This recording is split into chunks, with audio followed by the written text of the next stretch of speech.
Cajun's New Orleans style crab cakes.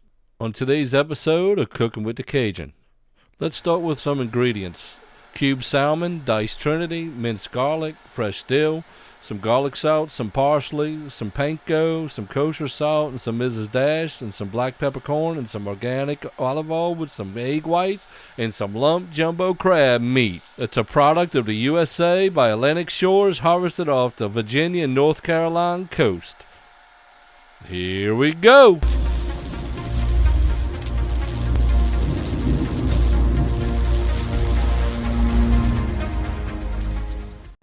Got our Breville Control Grip. We're going to fire it up, and we're going to make our coarse panko. Hello, Bella. Say hello, Bella.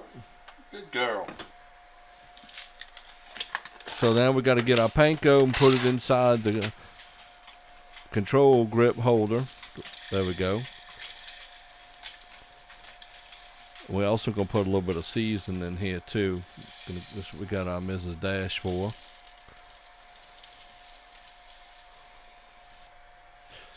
Salt free, so we don't have too much sodium. And we can also use our garlic salt.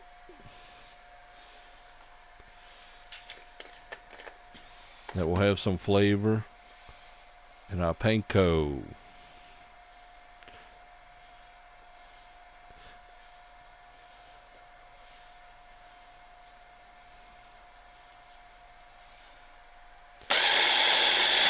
Blend away. There we go. Now it's time to make the salmon paste. Got our cubed salmon.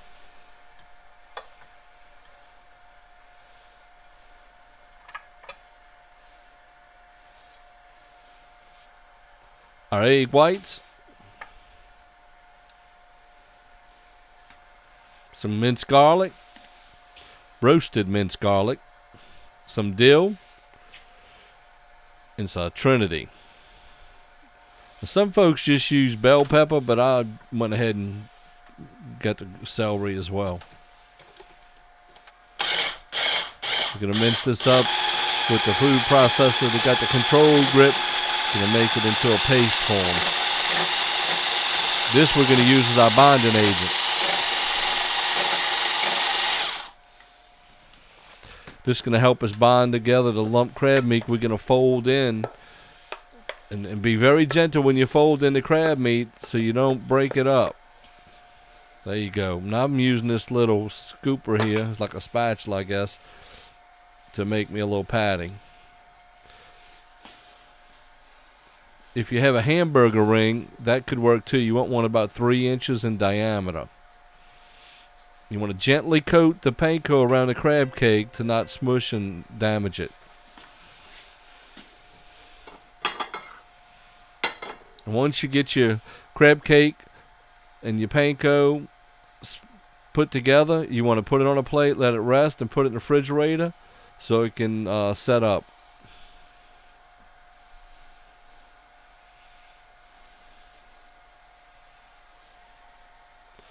There she goes in the fridge. Now we got our hamburger ring. We're going to make an extra large crab cake. This is going to take everything I have left in the mixing bowl to make this extra large crab cake. Now this is going to be a crab cake right here, folks.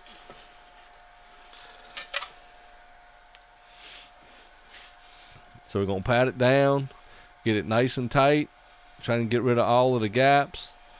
We're going to push down here in the middle to spread it out toward the ends and see how full it looks. Now we're going to start putting our panko on the outside. There's going to be a little trick we're going to do. We're going to put our panko on the outside. Then we'll get another dish, put it on top, flip it around, and we can panko the bottom. And then by that time, we should have everything together. We'll get the sides, and we'll put it in the refrigerator and let it set up.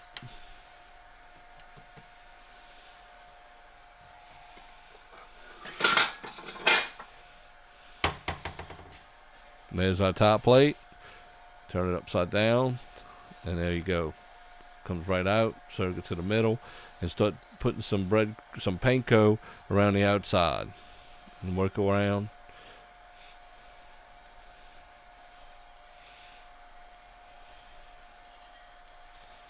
Take any excess off. In the fridge she goes. Look how good that looks. That's going to be good. Our crab cakes in the refrigerator for about 2.5 hours. And they're about ready to come out to go in the Control Freak to get fried up. And let's turn the Control Freak on. Then we're going to bring it up to temperature.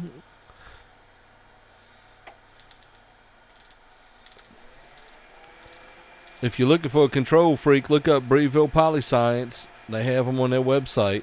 An awesome induction cooktop for any kitchen. So now we're going to put our olive oil in, get our olive oil hot.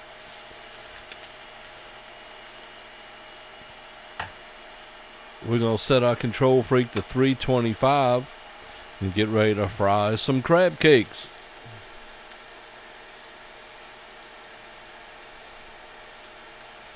There's another feature. We can put the probe in there if we had enough oil and put it on probe control oil, and it would make sure that whatever temperature we had set, that the oil stayed at that temperature, and the Control Freak would adjust its temperature of its cooking temperature to make sure it held the temperature in the oil.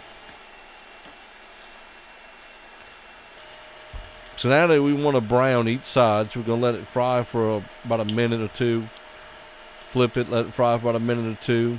Try and get the oil wrapped around the side so we can get some browning, some Maillard reaction on the outside the crab cakes before we put them in the oven. So what I like to do is keep them in the side of the pan so I can tilt the pan up and let the hot oil run to one side, let it cook the sides of the crab cake, then we'll turn the crab cake while it's on tilt and get the whole 360-degree radius around the edges of the pancake. Listen to me. Crab cake. Now we're going to get our extra large crab cake and put it in a fry pan. Look at that, how good it looks. It's set up in the refrigerator for about 2.5 hours. Probably a little longer because I took the small one out first, so maybe close to almost 3 hours. Now we're going to get this one brown and get that Maillard reaction. Build some flavor.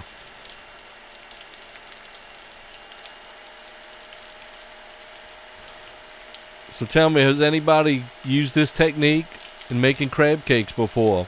Instead of using breadcrumbs, I made a paste out of salmon and some vegetables to bind my crab meat together to make the crab cake. So let me know if you use that technique and how it turned out, or if you use another technique similar to this. So now we're gonna get our crab cakes brown on both sides and around the edges. Here they are right here. They're ready to go in the oven for about 9-10 minutes on 350 degrees Fahrenheit. So we hope your oven's been preheated, because here we go. My oven's preheated, and in they go. My oven's set at 350 degrees Fahrenheit. We're going to leave the crab cakes in for about 9 to 10 minutes, and then we're going to take a core temperature, looking for 145 degrees Fahrenheit. Oh, they smell good too.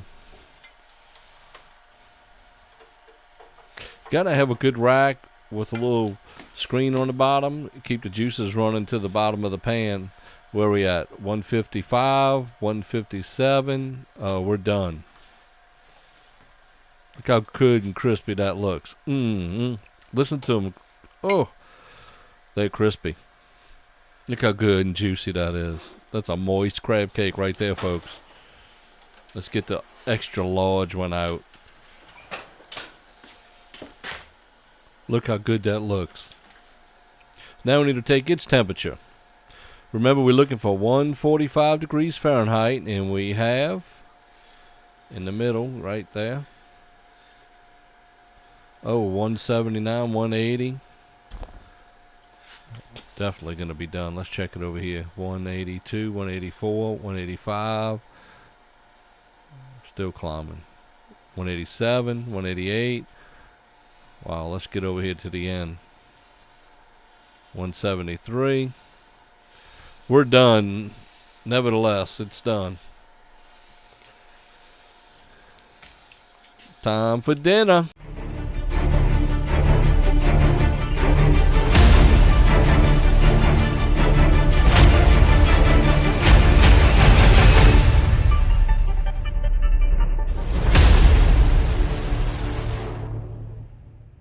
If you like today's video, please subscribe. Please click the bell for notifications when we upload future videos and go live.